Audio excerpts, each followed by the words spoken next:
Pernah nggak sih lo ngerasa orang yang dulu manis banget, sekarang malah lebih dingin dari kulkas dua pintu? Tenang, bukan lo yang berubah, tapi mereka yang mulai kelihatan aslinya.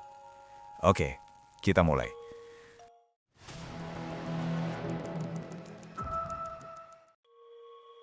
Ada dua jenis manusia yang paling bikin kepala pengen ngebul. Orang yang benci sama kita tanpa alasan jelas, dan orang yang cuma muncul pas butuh. Dua-duanya sama-sama bikin kita mikir, ini orang beneran manusia apa sistem pinjem pake? Tapi sebelum lo emosi, dengerin dulu. Karena cara ngadepin mereka tuh nggak pakai marah, tapi pakai otak dan selera humor. Kita mulai dari tipe pertama, orang yang benci sama lo. Kadang, orang benci bukan karena lo salah, tapi karena lo jadi cermin dari hal yang mereka nggak suka dari diri sendiri. Lo tenang, dia gelisah. Lo bahagia, dia tersinggung. Lo cuma update foto makan mie ayam, dia langsung bilang lo pamer. Padahal yang pamer sebenarnya adalah rasa insecure mereka. Lucunya, orang yang paling benci lo seringkali juga yang paling ikutin hidup lo. Mereka nggak like, tapi hafal postingan lo sampai captionnya. Bukan haters bro, tapi fans undercover. Sebenarnya, kebencian itu reaksi alami dari orang yang belum berdamai dengan dirinya sendiri. Lo nggak bisa nyembuhin itu, jadi jangan repot-repot. Karena semakin lo berusaha menjelaskan diri, mereka makin senang.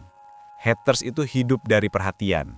Maka senjata paling mematikan lo adalah ketenangan. Lo diam, mereka bingung. Lo tenang, mereka stres. Sekarang kita pindah ke tipe kedua. Manusia yang datang cuma pas butuh. Ini tipe yang lebih licin dari sabun jatuh di kamar mandi. Mereka muncul dengan manis, penuh basa-basi, lalu langsung to the point. Bro, lo lagi sibuk nggak? Nah, itu kode keras. Karena setelah kalimat itu, biasanya ada misi terselubung. Pinjam uang, pinjam waktu, atau pinjam tenaga.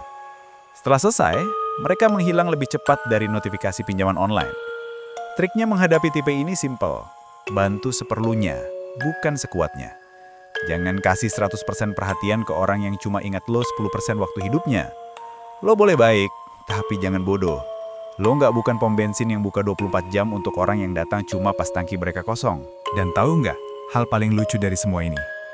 Orang-orang yang dulu benci lo, suatu saat bakal datang juga. Bukan buat minta maaf, tapi buat minta tolong. Itu karma versi lucu. Dan saat itu terjadi, lo nggak perlu dendam. Cukup senyum dan jawab, gue sibuk, tapi semoga lo nemu jalan. Karena kadang, balasan paling lembut itu justru pelajaran paling keras. Terakhir, gue mau kasih rumus sederhana biar hidup lo lebih tenang. Jangan benci balik, karena lo bakal jadi cermin mereka. Jangan berlebihan bantu orang yang gak pernah bantu lo galik.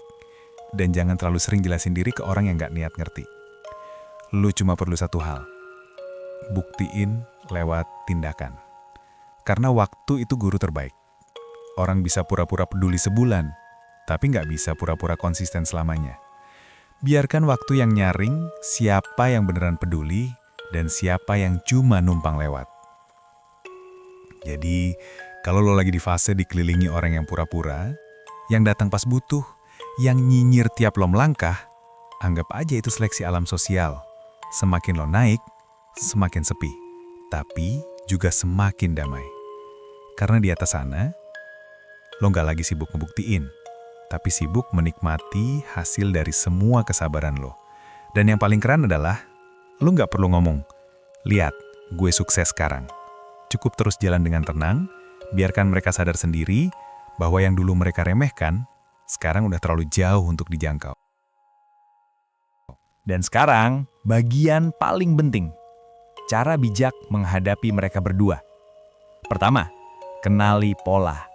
Kalau orang benci lo, jangan buru-buru sakit hati. Kadang itu bukan tentang lo, tapi tentang luka lama yang belum mereka urus. Kalau orang cuma datang pas butuh, jangan langsung nolak, tapi catat polanya. Sekali dua kali oke, tapi kalau 3 kali masih sama, itu bukan temen, itu pelanggan. Kedua, pasang batas.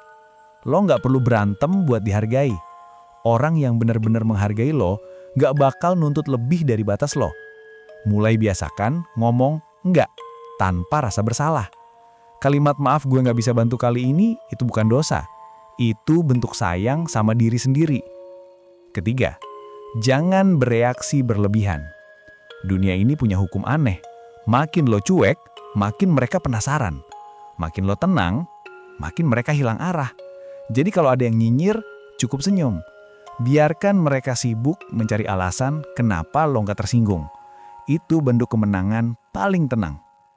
Keempat, jaga energi lo. Energi manusia itu mahal, bro. Jangan dibuang buat orang yang nggak pernah isi ulang. Lo cuma punya 2 tangan. Satu buat bantu orang lain, satu lagi buat jaga diri sendiri. Kalau dua-duanya dipakai nolong orang yang salah, nanti siapa yang nolong lo? Terakhir, jangan lupa, hidup ini kayak konser. Lo di panggung, mereka di kursi penonton. Beberapa nonton buat dukung, beberapa nonton buat nyari salah. Tapi apapun alasannya, mereka tetap nonton lo. Jadi terus tampil, bukan buat mereka, tapi buat diri lo sendiri. Karena penonton paling berisik, biasanya duduk paling jauh. Orang bijak itu bukan yang selalu sabar, tapi yang tahu kapan harus diam, kapan harus pergi, dan kapan harus ketawa melihat kebodohan dunia. Kadang, ketenangan lo jauh lebih menyakitkan daripada balasan apapun. Jadi mulai sekarang, jangan sibuk ngejelasin siapa lo ke orang yang udah niat nggak mau ngerti. Cukup hidup dengan keren, biar mereka sibuk menebak.